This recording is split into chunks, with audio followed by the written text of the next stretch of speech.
ஆவியோடும் உண்மையோடும். தேவன் ஆவியாயிருக்கிறார். அவரை தொழுது கொள்கிறவர்கள் ஆவியோடும் உண்மையோடும் அவரை தொழுது கொள்ள வேண்டும் என்றார். யோவான் 4:24.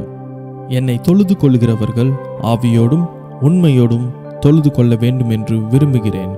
மற்றவர்கள் பார்க்க வேண்டும் என்பதற்காக எதையும் செய்யாமல் அந்தரங்கத்தில் பார்க்கிற நான் உனக்கு வெளியரங்கமாய் பலன் தருவேன் என்று உணர்ந்து நீ என்னை தொழுது கொள்.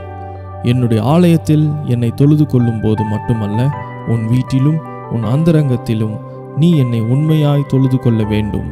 ஆவியோடு நீ என்னை தொழுது கொள்ளும் போது உன் ஆவியில் களங்கம் காணப்படாது. உன்னுடைய பாவங்களும் அக்கிரமங்களும் நிவர்த்தி செய்யப்படும். உன்னுடைய அனைத்தும் என் வல்லமைக்குள் வந்துவிடும். என் சமூகத்தை நீ நித்தமும் தேடி என் பரிசுத்தத்தை உனக்கு ஆடையாக அணிந்து கொள்ளும் போது அற்புதங்களும் அதிசயங்களும் உன்னுடைய அனுதின அனுபவமாகும். உன்னுடைய மனதில் கோபத்தோடும் கசப்போடும் என் சமூகத்தில் வராதே. முதலில் என் கிருபையினால் உன்னுடைய சகல பாவங்களும் கழுவப்பட்டு அக்கிரமங்கள் மூடப்பட வேண்டும். என் மகிமை உன்னை கிருபையாய் மூடும். ஜெபம். பரிசுத்த பிதாவே, உம்மை ஆவியோடும் உண்மையோடும் தொழுது கொள்ள எனக்கு கிருபை தாரும். உம்முடைய வல்லமைக்கும் ஆளுகைக்கும் என்னை அர்ப்பணிக்கின்றேன். ஆமேன்.